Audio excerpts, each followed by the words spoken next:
Hi everybody, welcome back to another episode of Marisa Friends. Gina is back with us today, and as you may know or may not know, she is our pet psychic and relationship psychic, and she does a lot of other things too.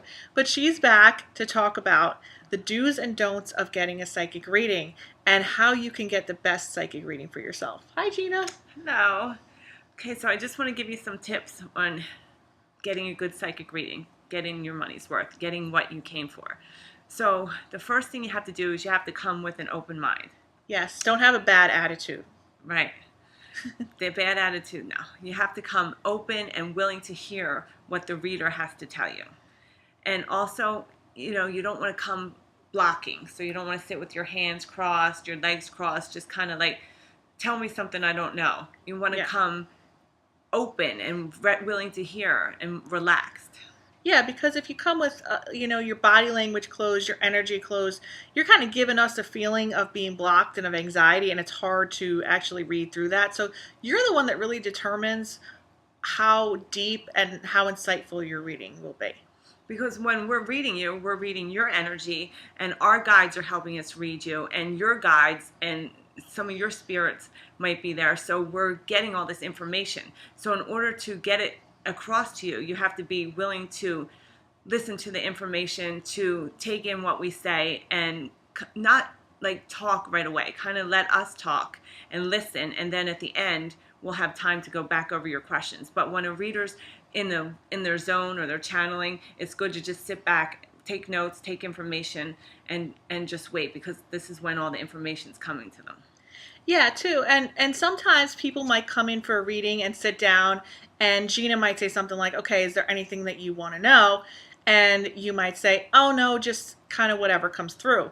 But that might not be true, because you might actually have a situation that you really, really want to know about, and you're just waiting, and then there's like a minute left to the reading, and then you're asking all your questions, and that doesn't leave us with a lot of time to really get into the details of what you want to know about, and then you leave disappointed. So if you really have something you really want to go over, we do recommend that you be prepared for a session and ask the questions that you want to ask.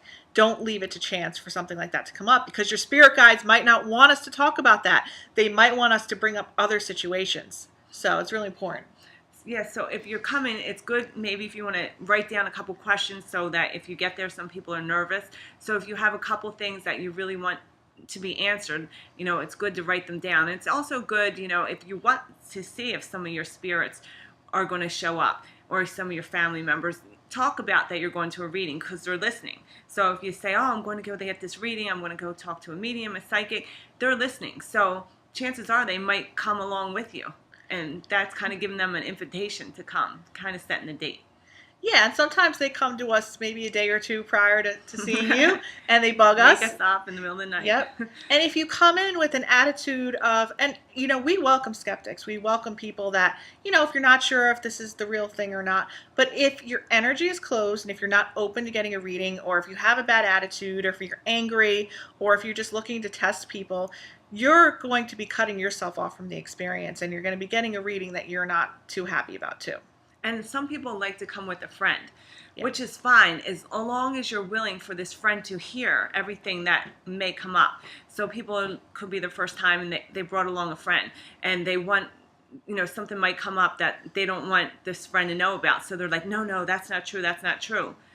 Kind of a waste of a time for your reading. Yeah. So I suggest, if you're bringing a friend, make sure that you don't care if this friend knows everything about you.